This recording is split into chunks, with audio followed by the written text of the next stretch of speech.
옛날 옛적에는 KBS에서 방영한 한국형 안데르센 이야기입니다. 당시 90년대에 이 작품을 시청했을 당시 배추도사 무도사와 은비까비는 별개의 애니메이션으로 알고 있는 경우가 많았습니다. 뭐 틀린 말은 아니긴 합니다만, 하지만 이 배추도사 무도사의 옛날 옛적애가 1기, 은비까비의 옛날 옛적애가 2기로 나뉘어 방송했기 때문에 같은 시리즈는 맞죠. 엄밀히 따지면 배추도사가 나왔던 1기의 제목은 옛날 옛적애로 퉁치지만, 은비까비가 나왔던 2기의 제목은 은비까비의 옛날 옛적애로 바뀌어서 별도의 작품으로 인정하는 시각도 존재하는 건 사실입니다. 주인공들의 컨셉은 다르되 한국적인 소재를 잘 표현한 그 시절 최고의 교육용 애니메이션. 재방영도 꽤나 많이 했었고, 90년대 일요일 점심 먹고 전국 노래자랑이 끝난 후에 많은 아이들을 TV 앞에 정위치 시켰던 오늘의 작품 옛날 옛적애에 대해 한번 알아보는 시간을 갖도록 하겠습니다. 은비까비의 경우 일본 무시 프로덕션에서 제작했던 52부작 시리즈 안데르센 이야기의 표절 의혹이 존재합니다. 물론 그림체나 스토리 서사는 한국 정서를 표방하고 있기 때문에 전혀 다른 작품인 건 인정. 표절도 아니지만 여기서 나오는 은비까비의 포지션이 안데르센 이야기 컨셉을 그대로 따왔다는 게 의혹의 중심인데요. 여기서 주인공 까비는 장난을 치다가 비를 내리는 도깨비였던 아버지에게 트롤짓을 하고 큰 홍수를 일으켜 아버지가 감옥살이 하는데 한몫을 합니다. 아버지를 감옥에서 풀어주기 위해선 1000가지의 착한 일을 해야 한다는 설정으로 시작하는데, 안데르센 이야기에서도 비슷한 설정인 주인공이 선행을 해서 선행카드 100개를 모아야 마법 학교에서 공주로 변신하는 방법을 배운다는 설정이 있습니다. 뿐만 아니라 은비까비의 제작사였던 세영 동화에서 제작한 애니메이션들은 가면을 쓰면 샤, 벗으면 아무로라는 희대의 작품 우주 흑기사, 캡틴 하루카, 캡틴 퓨처를 합친 우주대장, 애꾸는 등을 제작했던 회사였기 때문에 그 의혹의 골은 더 깊어져 있는 것으로 보입니다. 애꾸는은 선 넘었지. 하지만 큰 줄기는 어쨌든 국내 전래동화를 기반으로 하고 있고, 스토리상 배추도사 무도사 그리고 은비까비가 가끔씩 작품에 개입하면서 적당히 조언 정도만 해주며 끝나는 걸로 비추어 볼 때 넓은 마음으로 이해해 줄 수 있는 수준이라고 생각합니다. 아, 왜 은비가 좀 귀엽잖아. 그치만 방영 당시에는 배추도사 무도사는 깔 것이 없었지만, 까비는 일본의 오니를, 그리고 은비는 서양의 요정을 닮았다고 하여 한국의 전래동화를 이야기하는데 이국적인 캐릭터들을 사용하는 것이 맞나 하는 신문 기사도 나왔다고 합니다. 뭐 우리나라 도깨비라고 생각했을 거고, 은비 머리 스타일도 사실상 선녀 머리를 하고 있으니 어릴 때 그런 부분은 전혀 생각 안 하고 재밌게 봤던 것 같네요. 배추도사 무도사 같은 경우엔 채소를 의인화하여 도사의 형태를 띠고 있는 것은 모두가 아는 사실입니다. 배추도사는 백두산에서, 무도사는 한라산에서 태어났다라는 설정을 가지고 있으며, 배추도사는 아직 철이 덜 든 장난기 가득한 도사를 표현하고 있고, 무도사는 점잖고 지혜롭고 우직한 도사를 표현하고 있습니다. 근데 왜인지 모르겠지만 어린 시절 기억에는 배추도사가 매번 무도사에게 당하는 듯한 뉘앙스가 많이 나와서 배추도사를 응원했던 걸로 기억합니다. 근데 이 비주얼이 어떻게 배추고 어떻게 무지? 배추보다는 부추단에 가깝다고 생각하는 건 나만 그런 거야, 형들? 배추도사의 성우는 장나라 씨의 아버지인 주호성 성우님이, 무도사는 브라운 박사로 유명한 황원 성우님께서 담당하셨습니다. 은비는 동심 파괴일 수 있지만 외계인입니다. 오프닝 곡에서도 나오는데,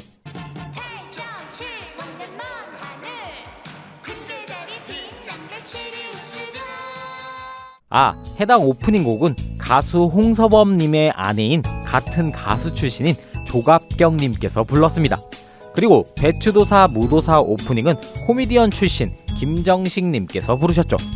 다시 본론으로 들어가서 진짜 시리우스는 8.59 광년으로, 이 애니메이션이 제작됐던 당시에는 8.7 광년으로 관측됐었다고 합니다. 항상 까비의 누나 포지션으로 구박을 하거나 잔소리하는 장면들이 많이 나오는데, 어릴 땐 그저 은비 누나 이뻤다, 전래동화 이야기를 들려주거나 구름 비행기를 타고 지켜볼 때 까비는 개입을 좋아하는 편이지만, 은비는 최대한 관망자로서 자연의 섭리대로 흘러가는 것을 당연하게 여기는 어찌 보면 냉철한 요정으로 그려집니다. 반대로 도깨비인 까비는 은비의 기사 역할로서 구름 비행기를 운전하고 스토리상에서 갖가지 트롤짓을 많이 하는 캐릭터. 전래동화 자체에 개입을 많이 하는 것도 있고 굳이 나서지 않아도 되는 일을 나서서 일을 더 키우는 한마디로 꼴통 캐릭터이죠. 원래는 두건과 모자를 쓰고 있지 않았지만 처음 등장 시 은비가 선물로 주면서 해당 이미지가 고착화되었고 오프닝에서도 이 장면이 많이 나와서 다들 알고 계시는 설정이죠. 은비의 성우는 제트소년 마르스와 영심이의 오일심으로 유명하신 전기병 성우님이, 까비는 달려라 하니의 고은혜, 둘리의 또치로 유명하신 김성희 성우님께서 담당하셨습니다. 워낙에 인기가 많았던 작품이다 보니 당연히 TV 방영 이외에도 VHS, 일명 비디오 테이프로도 발매한 적이 있으며 삼성전자에서 LD까지 발매한 적이 있습니다.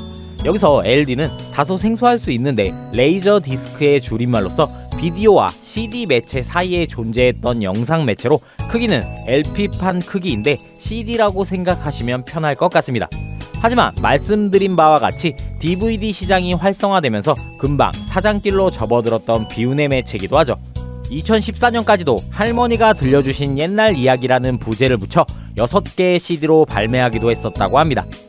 방송 종영 후에는 KBS뿐만 아니라 투니버스와 재능TV에서도 수차례 방송했었고 요즘엔 KBS 공식 유튜브를 통해서 다시 볼 수 있습니다. 기억에 남는 에피소드는 여러 에피소드가 있지만 제 뇌리에 강한 인상을 심어준 2개의 에피소드에 대해 이야기해 보도록 하겠습니다. 먼저 가재가 된 징검이라는 이야기. 산 개울가에서 살고 있는 징돌이가 바다에 살고 있는 꽃게처럼 딱딱한 등딱지와 집게다리를 가지고 싶다며 용왕에게 찾아가 징징대는 스토리가 있는데 많은 분들이 기억하고 있을 거라고 생각돼요. 결국 용왕은 그의 청을 들어주게 되고 자신이 원하는 비주얼을 얻은 징돌이. 하지만 마을 사람들로부터 괴물이라는 오명으로 쫓겨나게 되고 바다의 꽃게들과도 어울리지 못하고 산속 깊이 들어가 가재가 되었다는 스토리인데 사람은 자기 분수에 맞게 살아야 한다는 교훈을 주는 내용이라 어린 나이에 참 느끼는 바가 많았던 에피소드입니다. 거기에 징거미들이 통통 튀면서 다니던 소리도 아직까지 귓가에 맴돌 정도죠. 거기에 더해 이 작품 때문에 몰랐던 징검이라는 생물을 알게 됐었죠.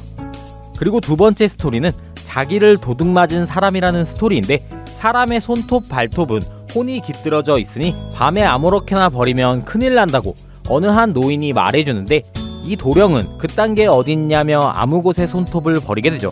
이 손톱을 들쥐가 먹게 되고 그 들쥐가 도령이 되어 자신 행세를 한다는 스토리입니다. 이 역시도 어린 나이에 얼마나 무서웠던지 밤에는 손톱 발톱을 깎지 않았을 뿐더러 깎더라도 휴지에 잘 싸서 쓰레기통 깊은 곳에 버렸던 기억이 있네요. 여러모로 옛날 옛적에 등장했던 에피소드들은 이와 같이 어린 나이였던 우리들에게 많은 교훈과 생각을 확장시킬 수 있게 해주었던 정말 좋은 교육용 애니메이션이었음은 분명했던 것 같습니다. 자, 오늘은 옛날 옛적에 배추도사, 무도사, 은비까비에 대해서 정말 전문 지식 한 개도 없는 TMI 영상을 만들어 보았는데요. 가끔씩 유튜브를 보다가 옛날 TV 채널이 알고리즘에 떠서 한 개씩 영상을 보다 보면 지금 봐도 정말 재미 하나만큼은 확실한 애니메이션이 아닌가 싶은 작품이라는 생각이 듭니다. 여러분들이 기억하고 또 추억하는 이 옛날 옛적에는 어떤 작품이었나요? 댓글로 많은 공유 부탁드리고요. 저는 또 다음 영상으로 인사드리도록 하겠습니다. 영상이 유익하셨으면 구독, 좋아요를, 영상이 유익하지 않았다면 구독, 좋아요를 부탁드려요. 지금까지 얄리 아재 비디오 얄리였습니다. 아재 비디오